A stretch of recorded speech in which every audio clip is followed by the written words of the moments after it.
Assalamualaikum warahmatullahi wabarakatuh. Saya Muhammad Habibi dari Prodi Teknologi ingin menjelaskan tentang ilmu kimia. Ilmu kimia sering disebut sebagai ilmu pusat karena mengumpulkan berbagai ilmu yang lain seperti fisika, ilmu bahan, nanoteknologi, biologi, farmasi, kedokteran, bioinformatika, dan geologi. Ilmuwan yang mempelajari kimia sering disebut kimiawan.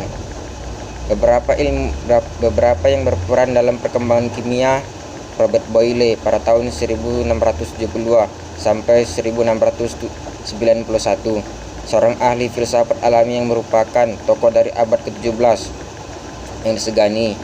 Dia lebih dikenal sebagai ahli filsafat khususnya di bidang kimia, tetapi karya meliputi berbagai disiplin ilmu, yaitu hidrostatis, fisika, ilmu bumi, sejarah alam, dan kimia non-sains.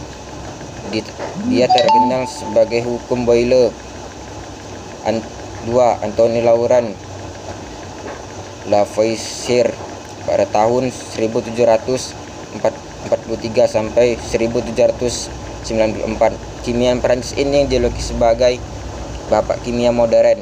Dia mengusulkan tata nama kimia, menemukan perbedaan unsur dan senyawa, menulis buku pelajaran kimia pertama. Dia juga yang mula-mula mengetahui pentingnya oksigen untuk pernapasan dan pembakaran.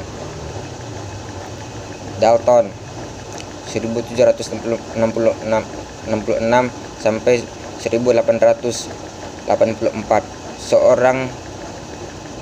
seorang tukang tenun yang miskin. Dia sudah mulai mengajar pada usia 12 tahun. Dia mengajar tata bahasa dan sains.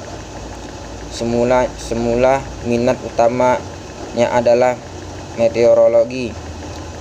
Dia mendorong untuk mempelajari perihal gas sehingga pada akhirnya dia demikian terkenal dengan rumasan teori atomnya. 4.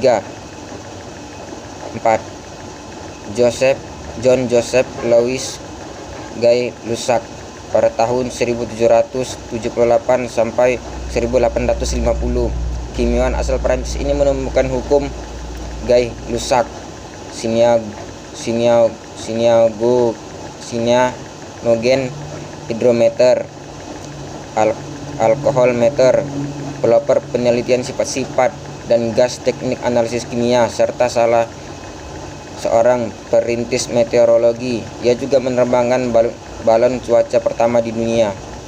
Ilmu kimia adalah sebagai ilmu alam yang belajar tentang komposisi dan struktur zat kimia serta menghubungkan dengan sifat zat tersebut. Struktur kimia dapat digambarkan dengan atom-atom dalam ruang. Salah satu identitas kimia yang mudah dikenal adalah wujudnya gas, cair, dan padat. Kimia yang berwujud gas mempunyai partikel berjauhan dan daya tariknya kecil, hampir tidak ada. Zat berwujud padat, daya antar tarik partikelnya kuat sekali dan jaraknya sangat dekat. Sedangkan zat cair berada di antara gas padat, baik jarak partikelnya maupun daya tariknya. Kimia adalah ilmu tentang materi dan perubahan. Materi adalah segala sesuatu yang menempati ruang dan memiliki massa. Materi dapat berubah benda padat, cair, maupun gas. Zat adalah materi memiliki susunan tertentu atau tetap dan sifat-sifat tertentu pula: air, amonium, sukrosa, emas, oksigen. Materi mempunyai dan memerlukan ruangan. Massa merupakan ukuran menunjukkan bertahannya suatu benda terhadap suatu gaya yang bekerja pada benda tersebut. Massa juga merupakan ukuran yang menunjukkan jumlah materi yang menyusun benda tersebut. Satuan massa biasa dalam gram. Massa M berbeda dengan berat W.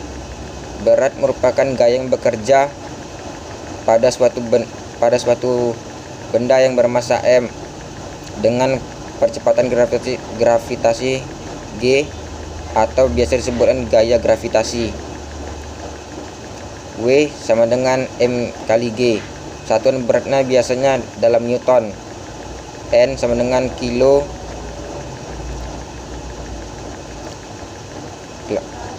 Klasifikasi materi. Materi terbagi dua, zat tunggal dan zat campuran. Zat tunggal terbagi dua, unsur dan senyawa. Zat campuran terbagi homogen dan heterogen. Terima kasih. Assalamualaikum warahmatullahi wabarakatuh.